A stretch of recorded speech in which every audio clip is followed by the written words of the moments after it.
What's up, everybody? I'm Stan, and welcome to Detail Comics, where we go over comics in detail. This is Comics Cafe, which is kind of my weekly communication show, so that way I can reach out to you guys that are subscribing and then watching, and then kind of go over a topic that really kind of touched on me, so that way we can get a discussion going in the comments. So this is going to be a little bit different one because I'm kind of at a loss, and I need a little bit of help. So there's a book that I picked up this week that was really kind of a surprise to me, and that was AD After Death. So this is AD After Death, book number 1. It's an oversized book. It's written by Snyder. It's got art by Lemire. And to be honest with you, I still don't really know what to make of this. It's one of those things where I want to do an irate review, but I don't think that an irate review does it justice. Because if we take a look at this book, it's not a comic book. And that's what really touched on me, is that when does a comic book become something more? When is it no longer a comic book? This, there's a lot of really good art. Lemire does a very interesting thing when it comes to the actual art style, but what it comes down to is it's not traditional in terms of its comic book scale and scope.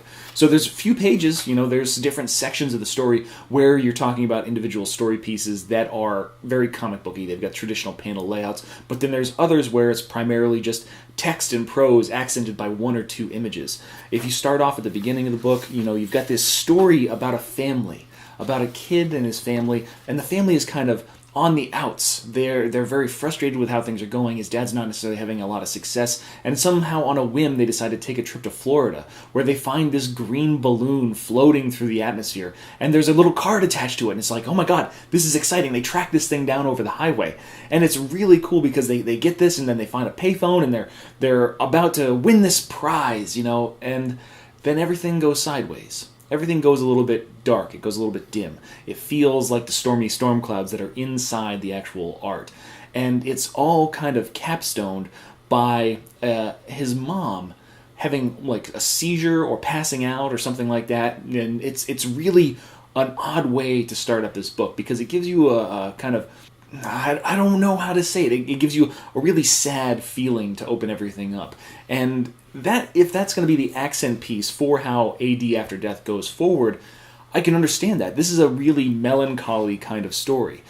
You go immediately from that very prose, very text-heavy dialogue into a scene that has to be from the future of this book. It's not something that would be going on in the current timeline because we don't know what the current timeline is. So you've got this main character who's out there. He's getting tracked down by either robots or, like some sort of giant virus kind of thing. And then next we kind of bounce into what can only be described as the world of the future, where nobody dies anymore and everybody works specific jobs. And currently, Jonah Cook, the main character of this, is working on a farm, and we find that he's been there for like 60 years, like 50, 60 years. It's insane, like how many cycles he's been around, and he's kind of going to this other outpost. He befriends a calf, a cow, and ends up stealing it, which is really odd because he would have had to rework its entire genetic structure in order to do that. So it's curious to see how that actually happened.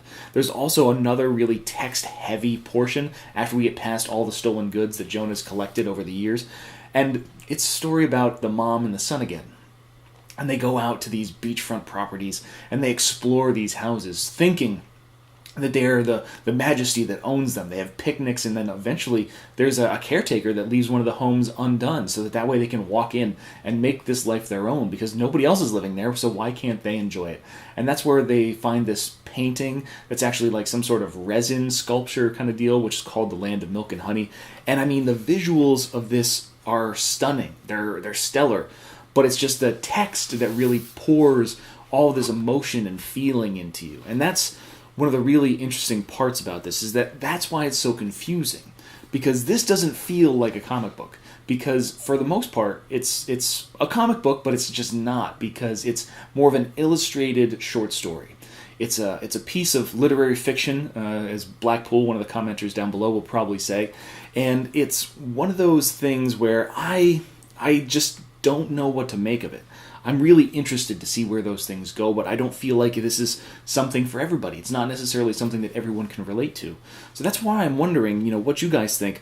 when do comic books become something more? When do they kind of transition from being what we know, which can be, a horror genre, it can be a superhero genre, it can be a youth adventure. There's a lot of different things that a comic book can be in terms of genres, but when does it transcend that? When does it become something more than just words and art on a page? And this is kind of like that stepping stone. It's that middle ground before you go to a straight, novel that's graphic, not just necessarily graphics that are written in the form of a novel.